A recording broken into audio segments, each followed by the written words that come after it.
Friends and family, it's time to get rusty, baby. But before we talk about getting rusty, let's fix your rust. Yeah, let's fix your rusty balls. Let's fix your rusty face because we are sponsored by Manscaped. That's right. You can use our code BAD20, that's BAD20 at checkout for manscaped.com for 20% off anything and free worldwide shipping. Isn't that great? While you're doing that, listen to us be dinguses. Here you go. Here's Rustynail. It's bad. Consider this Beyblade, because I'm letting it rip. As in my farts, as in rip, as in dead. Okay, there's like a few different ways I can respond to that, and I have no idea. Oh, fuck, we're recording, aren't we? It's bad. Anime. Bruh. Hello, everybody. My name is John. And I'm Rob. And this is Bad Anime, the show where we decide, is this anime bad? But, like, what is this? Oh, well, this is a very good idea. That's giving myself way too much credit. No. For the first time ever on Bad Anime, we're doing an anime format we've never done before. We're actually doing a music video.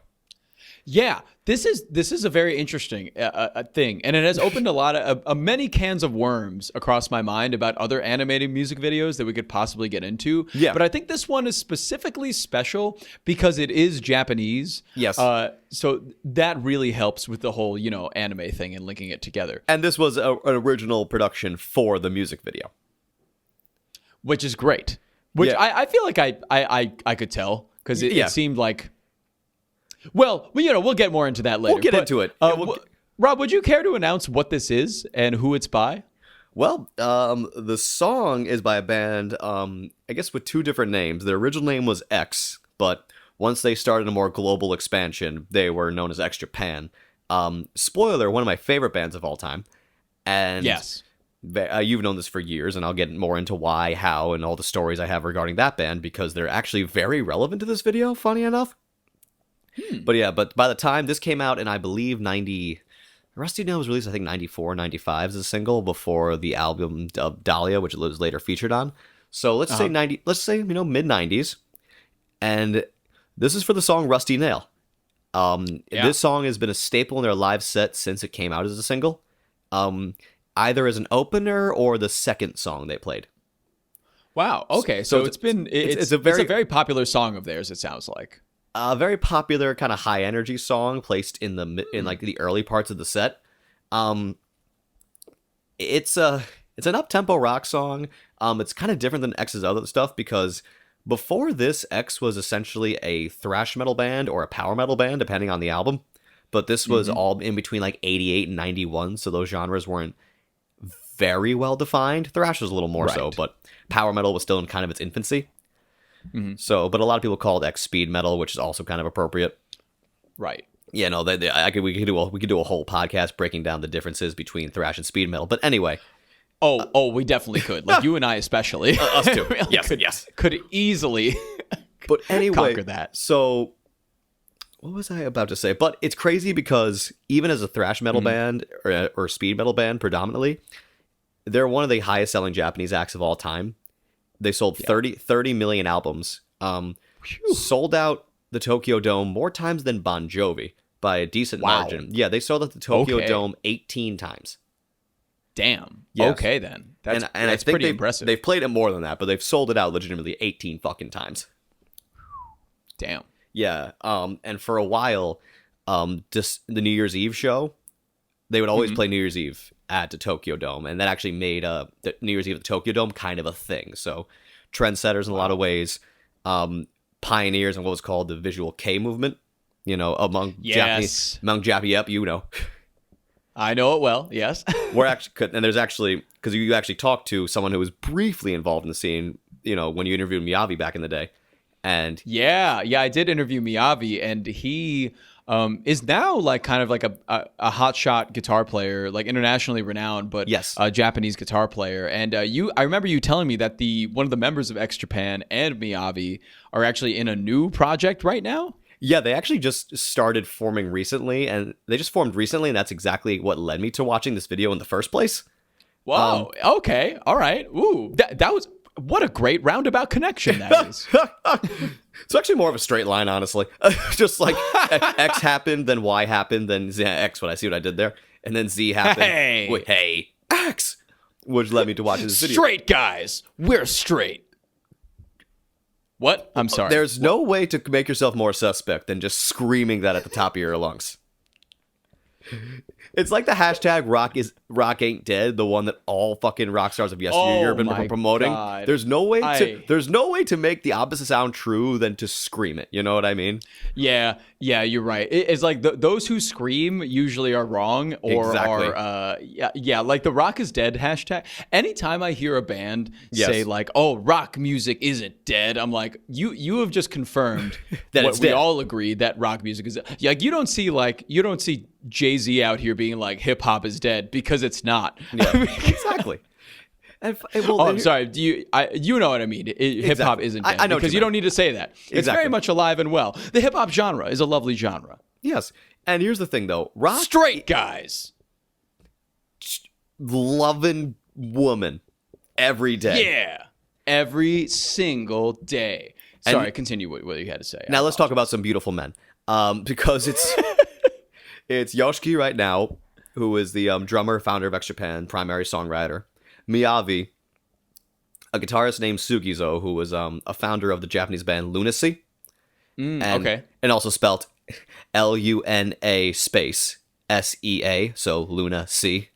Wow. Oh Lord. Japanese love puns. That's a huge element of Japanese comedy right there. Is puns. Jeez, can we just? Are we going to summon the Stone Soldier to break the moon and bring us high tide? You started before we recorded with Yu-Gi-Oh reference too. Did something strike your memory here, Sailor? I don't know what's happened today. I saw like a weird dub with like a Dungeon Dice Masters and Duke Devlin, the episode that Yugi was facing him. Might have been a TikTok thing. I don't know. There was a lot of like poop jokes and stuff. It was really funny. I really got a kick out of it. Well, I'm glad that Duke Devlin impacted your day. Nothing better than some double D's impacting your day. Hey-oh! Love woman. Duke? But anyway. Women. Yeah, so it's Sugizo, who was a founder of that band, and then he was the guitarist in X since 2009, probably 2010, somewhere in there when he took the spot. Okay. And then the singer Hyde, who was formerly of a band who I know are popular because they were the first ever Japanese act to sell at Madison Square Garden. Wow. Lark Cell, I think is their name. Okay. I don't know too much about them, and I didn't do enough research because I'm too busy listening, because the four of them formed a group called the Last Rock Stars, and they've just had a string of shows in four in the US, and I think 4 more in Japan. And Cool. I'm just going back listening to all the live performances I can to see how the band sounds live. Wow. So doing all that research and, rediscovering X again, just listening to a lot of music of theirs, what is available of it on Spotify, which this song is unfortunately not. Because this song isn't. I remember checking it because I wanted to listen to it again before we started today. Couldn't find it. You can really only get that music video on YouTube, as far as I saw. Yeah, I don't even think you get it on Apple right now. Japanese music rights issues are very tricky. Okay. So yeah, there's a couple of X albums that aren't available. At least there's a couple other bands that's kind of prevalent with, like Deer and Gray. Is a band that like I know of. I don't really love them, but I know a few people who are really, really into them, and they complain all the time about like how their Spotify selection is like not incredible. I think they've added to it in recent years, but it's like they add like weird versions of certain albums, and like they don't have like the modern updated versions of some things, which is a little interesting. It's a little annoying when you're a fan of international music. Not only Japanese bands does it happen to, but I think I've had this experience most with Japanese artists, because I listen to a lot of European music as well, and then it sometimes happens. Not as prevalent with Japanese artists, unfortunately. Japanese record labels are a little more intense, because Japan is one of the few markets where physical sales are still a thing. They're actually very important. Yeah, they've been dropping considerably in recent years, but they're still a thing. Yeah. So I suspect that could be something to it. I don't know. That's again more rabbit holes.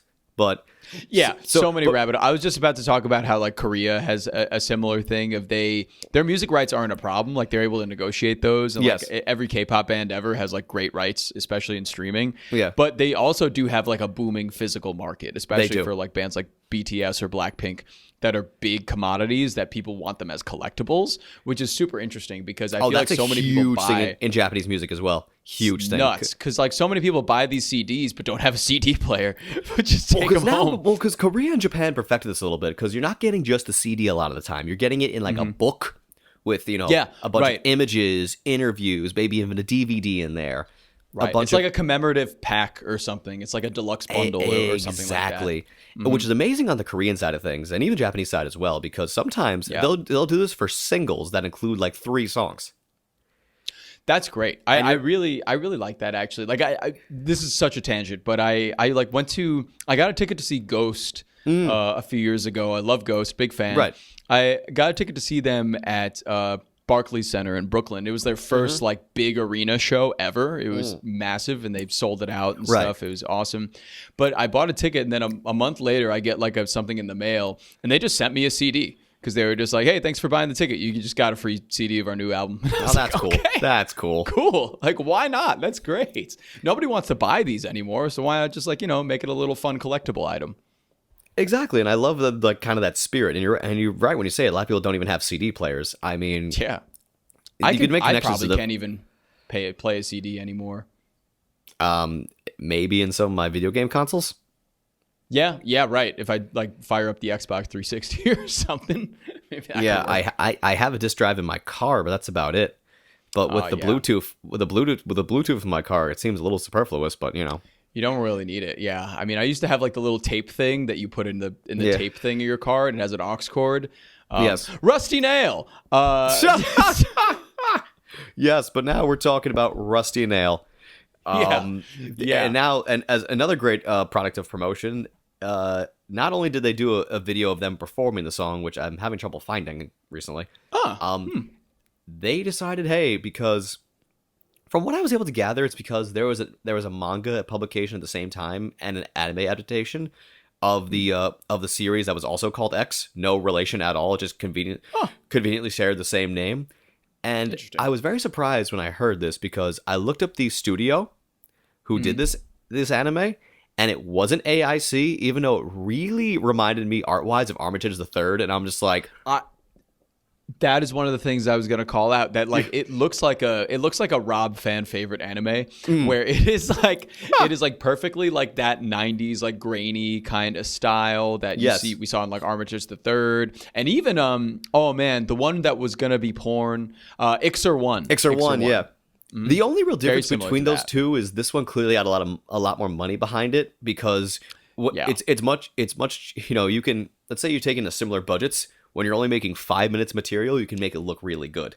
I was gonna say all they had to do was animate 5 minutes. They probably had a similar budget to like those shows, but there was no like still frames really. There was always like motion and movement, which I thought was pretty impressive. So I mean, shall we get into kind of like breaking down this whole thing? I remember you said before that the band members are actually animated in this, right? Yes, because the crazy thing is, in this 5 minutes, we actually get a story here, which I wasn't really expecting. Yeah, we do. And I wasn't expecting it at all either. I thought it was just going to be art housey and dumb. But we actually did get a through line. Which is so funny because the through line has nothing to do with the lyrics. The lyrics are very much a breakup song. Mm-hmm. I didn't, obviously, like I can't speak Japanese, but I did feel like the lyrics were not exactly about a giant eye monster coming down to Earth and burning every building. I just thought that was probably a little off base. Yes, so no, but I actually had to look at the lyrics to see if there's any connection, and I couldn't really find any, even like on a metaphorical level. It's very much a Yoshiki song. Yoshiki loves doing these heart-wrenching breakup songs. And being stricken with the pain of the past and trying to live on through the harsh memories. So that's not what we get here in terms of a story. The story of this is, and remember, there's no dialogue in this. It's all, there's music playing in the background the whole time. And it's a single, so they don't want to cover up the music. What we do get, though, is a story, like you said, it looks like kind of one of those post-apocalyptic deals, or in the middle of an apocalypse, where we get this giant alien that's a huge eyeball with tentacles everywhere, summoning tinier eyeballs that look like they're on top of spacecraft, crashing into Earth, destroying the buildings and killing people. Yeah. Which, not great. So not the best for our home planet, probably. So what happens is, as this alien is attacking, you see like its perspective a little bit. It has some flashing, images. It kind of zooms in, so to speak, on this mother and her daughter. So yes. So next thing you know, these mini eyes start attacking them, right? Until we get our cool hero in black with the shades, decking one of the monsters, cutting it in half to try to save the girl. He's able to save the girl, but not the mother. They very, very quickly showed how the mother dies, and it's like, well, that's a good minute and a half right there. How to start this thing. It was a real good way to just bring me in and be like, oh, okay, so we're getting a story here. I'm gonna feel something here today. And so it's funny for your perspective, because you didn't know the members were predicted here, but I can tell you which member is depicted in each scene. Oh, that's really funny. Which is the one with the cool sunglasses? Is that Yoshiki? No, that's actually the singer by the name of Toshi. Toshi? Ooh. Yeah, Toshi was him. He saved him. And kind of right behind Toshi was a guy with kind of long brown curly hair. Mm-hmm. That was Pata, who is the rhythm guitar player. Oh, cool. So they're like, oh, shit, we got to get you to safety. So they try to get her out of there. But then they're attacked because this dude kind of emits from the giant alien. It's a guy with pink hair with like a mechanical eye on top of his real eyes. We'll come back to him later, because it's already implied who he is, but they confirm it later on. Ooh, so all right. So Toshi and Pata, they sneak the girl away. They get her somehow. They wind up getting her in a church, even though Toshi is badly injured. And we see him in a quick shot of him in like this I guess it's kind of like the tank they used in Bow the Visitor, or it's just like a giant healing tank. Yeah, it's like it reeks of oh man, like the first season of Dragon Ball, where they're just like in the tank with like the mask over their face. Yeah, it was very much that kind of scenario. Yep, and it's like a water tank, so he like gets out of it and he's all wet and stuff, and you're like, I was a straight man before I watched this, and now. Okay, so this is where all this tension's coming from today. I'm glad I know, because I have funny stories about how I used to pull my friends in high school with this band. Anyway. Oh, yeah. So anyway, and during that process, we see a guy with straight black hair administering the test to make sure Toshi's okay. That was actually the bass player at the time, Heath. Not as cool. I love how yeah. Toshi, you Pata, read my mind. Heath. You read my mind completely. So eventually, a bunch of the aliens break in, along with the dude with the pink hair. He's holding the young girl, capturing her. Right. I wanted to note that the guy with the pink hair is also wearing lipstick. Good looking dude. He got some good fashion tips. Not a fan of the eyes, but other than that, he's looking pretty good. I have a lot more to say about that. Oh, good. Okay, all right. Continue. More. Anyway, so he's grabbing the girl. The three of them are going, we got to fucking stop this guy. And then and while the girl was in the church, a prayer was happening. Or she kind of cut to her praying to God, basically with the impetus, someone help us, help me. Her prayers answered with this skinny, blonde, angelic being who, yes, that's Yoshiki. Oh, that is Yoshiki. Okay, so Yoshiki's the hot blonde coming in to save the day. And, roses are a big thing in all of xJapan's lyrics. The guy has a weird fascination with roses. They asked him in several interviews, what's your deal with roses? And every time he just says, I like roses. Usually while the rest of the band starts hysterically laughing. It's like, God damn it. They're just pretty cool. They're just cool. So what happens is he throws the rose into the mechanical eye of the pink-haired dude. It falls. Stabs him. But the thing falls, and he looks at the camera, and we realize that's the lead guitar player, Hide. Oh, so he's one of the band members. He's the lead guitar player, yeah. The guy that was terrorizing everybody. Well, yeah, because he was under mind control. Oh, yes. Okay, because he was standing with them after that, and I was like, Exactly. bro, I thought you were just fighting these guys. What are you doing on this side of things? Mind control all the way. So what happens Wow. is Yoshiki tries to take on the eyeball. He loses his strength. And then here's what I assume happens, because it's all very quick. Obviously, it's 5 minutes fucking long. Yeah. My explanation Right. is longer than the thing itself. So all the band members, they start emitting this like purple hue. And then Yoshiki gets surrounded also by that hue. So what I assume is they're transferring all their power to him, saying like, we can do this together. We are X, which is their catchphrase. Right. Then Right. Yoshiki flies through the air, kills the giant monster. The day is saved. And as a very melodramatic but very energetic breakup song plays in the background. And that was the story we got. And it's amazing how much detail they're able to cram in there in 5 fucking minutes.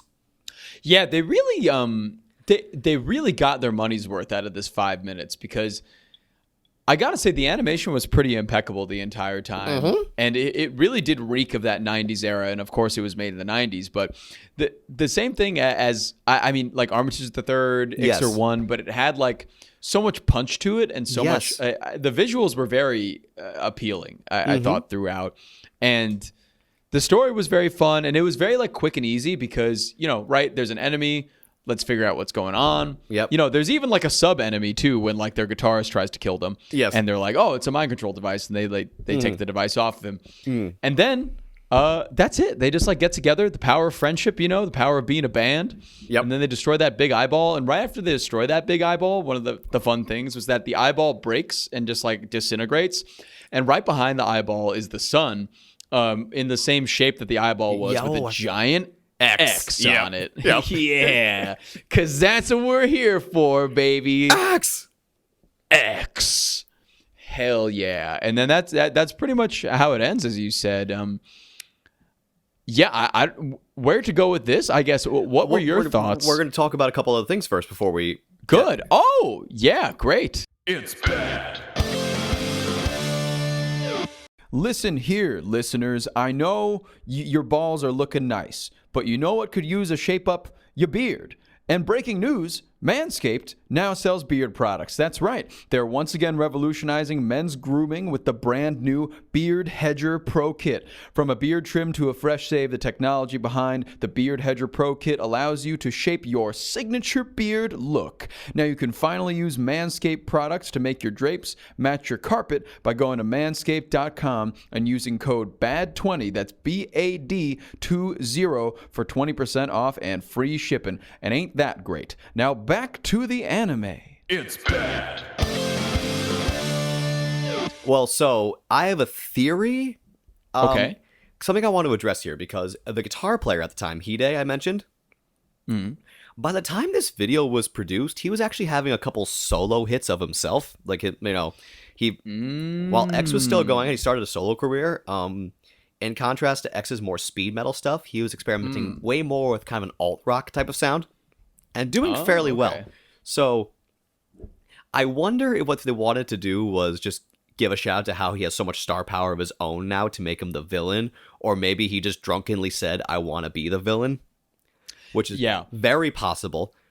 Or maybe in my head, I thought, oh, is Yoshiki just being a little bitch and trying to imply that, you know, trying to get back at Hide and saying, oh, you're under mind control now. You're still a member of X. So that makes a lot of sense. And I have to mention this because as an X fan, I'm leaving so much on the table if I don't mention this. The band did break up 3 years later because Toshi, the lead singer, was legitimately, and his own admission, legitimately brainwashed by a cult. What? He was brainwashed, I believe. I'll let it sit. I'm sorry. I'm charging in. No, go. Keep going. Your mouth just got so wide. I'm like, oh, sorry. This is common knowledge to me, and this is just something I've been wanting to talk about for a long time because the story's fucking nuts. Wow. Please go on. So what happened is, you know, they go into way more detail in the documentary We Are X, which is a fantastic documentary about the band. And I think I might technically be in the documentary somewhere because the whole thing ends with them playing Madison Square Garden, which is a show I was at. So Wow. if someone with an advanced camera and way too much time, advanced equipment and way too much time digs deep, you might be able to find me in like the midsection of MSG, losing my fucking mind. Anyway, Wow. So I have a personal investment in this documentary. They go into details there, but Toshi was in a really bad place at the time, and he got enraptured by this woman who was a member of a cult. Home of Heart was the name, and basically these people just started like manipulating all of his insecurities, creating a sense of family, but then like beating him mercilessly, taking all his money, convinced him X was the devil, like a satanic group that was corrupting Japanese youth. So 3 years later in 97, he was like, yeah, I'm leaving, and X is disbanding. Everyone was pissed. Wow. Oh my God. They played one last show at the Tokyo Dome, which is known as the Last Live. That is crazy because the Last Live version of Rusty Nail is also available on YouTube. So if you want to see what the members look like in their natural context, we might do it after this episode. I would like to do that, actually. So we'll do that after this episode, yes. But anyway, so they disbanded. It's just crazy the parallels there. The fact that there was mind control, and it did lead to the destruction of xJapan, as kind of weirdly foreluded. But it wasn't Hide, it was Toshi. The sad thing is, 5 months later, Hide passed away from what we believe to be it was officially ruled a suicide, but everyone come forward saying it was an accident. Oh. So, Hide, here's the facts. This video is weird in so many ways because it has so many connections to the band's history. Wow. Okay. All right. Yeah. Keep going. So, like I said, they had their last show December 31st, 1997. Because of all Toshi's brainwashing. Sure. Their plan was to restart X in the year 2000 with a new singer. Because Hide still had a solo career going. Yoshiki was emotionally devastated because him and Toshi were friends since they were 4. So Yoshiki took this very personally. And like he said, he needed at least a year off and then some more time to like really, recover from this. Sure. Yeah. And then so somehow him and Hide said, all right, in 2000, we're coming back. 5 months after the last show as X, Hide was found dead on the floor of his apartment. There was a towel wrapped around his neck, and there was a towel attached to a doorknob. So people theorize that he hung himself like that, which is a very impractical way to do that. So all the members of X came out saying, no, that fucking drunk idiot died this way. Because there was a lot of alcohol in the system. Apparently what happened was a very common thing him and Pata, the guitarist of X, would do because they were touring all the time. Their backs were like fucked up because they were playing. Japanese guitars are they're made of very good wood. They're traditionally heavy. Okay. So apparently just wearing the guitar for all those years were really fucking up their backs. Yeesh. One of the common things they would do is basically wrap a towel around their torso and tie it to a doorknob and sit down at a certain angle to really stretch out your back. What they assumed happened is that he was a drunken moron and slumped down and accidentally strangled himself. Well, that sounds about right. That seems a lot more practical than what people were alluding to. Exactly. Wow, poor guy. Damn. And here's the thing, we're tying it back to what you're saying earlier about him being a very good-looking dude. He's a fashion icon in Japan. Wow. Okay. Because at the time he was coming up in the underground Japanese rock scene at the time. This is before Visual K even had a name. So just at that point, it was just like the Japanese rock scene. He also pursued his cosmetology degree. So he was a beautiful, Oh. Yeah. So he basically was about to become a hairdresser and give up on music entirely until he met Yoshiki and they brought him into X. And he became the group's like second most prolific songwriter. He wrote a good like chunk of the discography. And he's a lead guitar player, and he's a very talented guitar player at that. All the lead stuff in here was done by him. It all very made sense, very straightforward kind of stuff, very fitting to the music at hand. But yeah, he was the first Japanese celebrity of that caliber to just openly walk around with pink hair. You know what I mean? Wow. And yeah, seen by many as a legitimate fashion icon. And when I was in Japan studying, and that was in 2014, a good, what would that be? Not 20, but like 16 years after he died, there were still a lot of clothing bearing his name, his likeness, you know. Really? There was still a lot of Wow. Hide. Okay, so it really ran deep with him in like the fashion scene. Yeah. Like when you walk through Harajuku, there was still like Hide stuff readily available. So the fact and I had to bring it up because you mentioned how good he looked. Like, yeah, Japan really agrees with you on this. I guess they really agreed. Yeah. Yeah. I guess they really, really love him. They really did, and it's a very poor guy. But I'm very, very happy his legacy's lived on this long. His legacy is wildly enduring, and I've even me, who's not the biggest fan of alt rock, I can listen to some of his stuff because it's like his solo stuff because it's so bizarre, and it's very wacky and a lot of fun. A lot of time, it doesn't take itself too seriously. So the guy has an enduring legacy, and So for example, he didn't write this song, but he did write songs on the album this came off of. This is probably X's most experimental album in some ways, even though they're a pretty experimental band to begin with. But so Yoshiki was the writer of this song. Like I said before, he is still very active in the music world. He owned one of the most famous recording studios in Hollywood for a while. Oh yeah, didn't Metallica buy it from him, or he bought it from Metallica or something like that? This was 91, and he wanted to record their third album, Jealousy, in there. And Metallica had it booked, I think, to record what must have been the Black Album at the time. Yeah, 91, either Black Album or the one right after the Black Album. Yeah, so let's Maybe just... Load. Something to that effect. The album Yoshiki release came out in 91, so he must have bought it in 90. By the time Metallica was probably working on the Black 90, Album. then it was Black Album, yeah. But, so... They kind of the studio wrote him off. It was like, yeah, Metallica has this booked for a year. The only way you're going to get into the studio is if you buy it. So he bought it. What a power move. That's how Yoshiki rolled back then.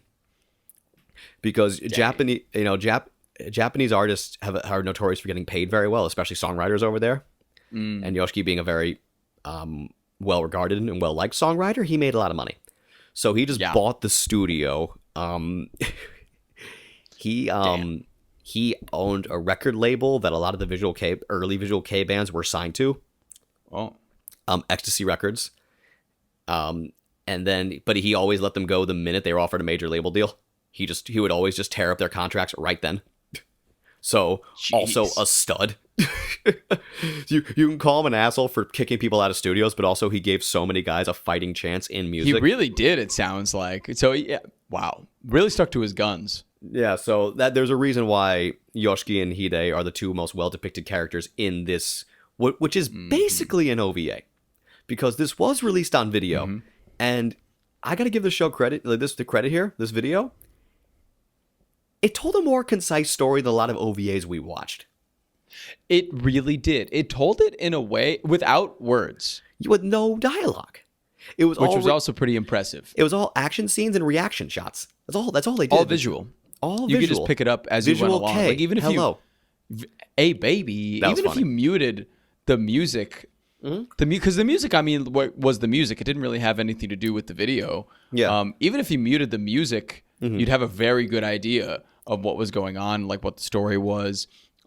See, that's I think like good storytelling is to be able to experience it and understand what is going on with no matter sound. what cue you have, or like no sound or anything like that, or if it's like an audio story, like no visual, like it was impressive. It was impressive what they did. And for a 5-minute video, I mean, I'm sure Yoshiki was just like, yeah, we're gonna blow this out. If we're gonna do an anime video, we're gonna fucking do an anime video. Yeah, I mean, that just seems like from what you said, that just seems like the kind of guy he is. Yeah. And if I remember correctly, Rustynail did fairly well in the charts in Japan, but they were riding such a high at the time that anything they released would sell well over there. Would just like do fine. Yeah. Yeah. What do you think of the song, by the way? We didn't even touch about it. Oh, the song itself. Yeah, I thought the song was fine. I'm not going to say I didn't like it. I think I enjoyed it more the second time I listened to it, because I think I was watching just for the video the whole time. And so I think the second time I watched it, I kind of enjoyed it a little more. I still remember the melody in my head, even though it's been a little bit since I listened to it. So that's something for it. Yeah, and I thought it was very melodic and fun. It wasn't like exactly to me like so special, but it was quite good. I enjoyed it. I've always dug this one a lot because I've always just loved that fucking synth line in the beginning. Yeah, the synth line was fun. The synth line was fun, and I think the melody of the chorus was really my favorite, probably. Oh, it was a very strong chorus. Yeah, it's strong. It's nice. It's a strong chorus. Yeah, I wouldn't call it my favorite X song. It always got me hyped to a certain degree, but so I have definitely a fondness for it. I'm usually fan of X's harder songs. They're more speed metal oriented stuff. I'm assuming I would be too. You would be. But that's not being overconfident. That's me knowing you for most of my life and just saying, that's fine. No, you can. in my 15 plus me. years of knowing you, you would enjoy X's heavier stuff. Yeah. But this was good. It was a fun listen and it was a fun watch. Yeah. I mean, I gather neither of us are going to say it's bad, because it's not. How could you? I mean, how could you possibly do that? I just thought this was a fun, I mean, you thought it was a fun exercise, but I agreed that it is like a fun thing to look at. More mediums where anime is prevalent. Well, that's the thing. It just and I shows think music being one of them, and being, if you're listening to this, obviously go check out the video, listen to the song. It's not like a gate-kept thing that you got to have a Crunchyroll membership. It's just on YouTube, and it's 5 freaking minutes. Yeah, it's on YouTube for free. The whole thing's like 5.5 minutes. It's a catchy ass song with a great video. And like I said, there's also a fairly good live video of them playing the song live. Which I actually pulled it up on YouTube. I haven't watched it yet, but I just have it for myself, like in case I want to watch it later. You're not gonna watch it once we're done recording. In fact, hell yeah! I think we might have actually said everything we needed to say. This thing wasn't bad. I enjoyed it a hell of a lot. Hell yeah! Hell yeah! I definitely look forward to doing more stuff like this. Let's in like a weirder stuff just from different mediums that also use anime, and like that goes for also like movies too, and all that. But exactly, I think this is a fun little episode to break into that. Fun little surprise of an episode we got right here. And of course it was about a subject I was wildly passionate about, so I was coming in guns a-blazing. Yeah, the best thing about being a straight man is that you just go right into these things. You just head first, head on, just go xjapan. Just listen to that, song that you want to. We are X. It's bad. Wow, oh my god, what a rousing podcast of anime conversation. Am I right, my compares? Am I right, my weebdom? Anywho, you can send us a message if you want. Did you like this podcast? Did you hate this podcast? Do you want to kill me? Do you want to drench me in Calaxosaur blood and watch me drink it? That's fine. Just send us an email at badanimepod@gmail.com or DM us on our Instagram at badanimepod, all one word. You can also find us on YouTube as Bad Anime, and you can leave a comment on whatever video you want to leave a comment on. We'll read them all anyways. We don't care. I love you. Kiss, kiss. Simple Equations Podcast Network.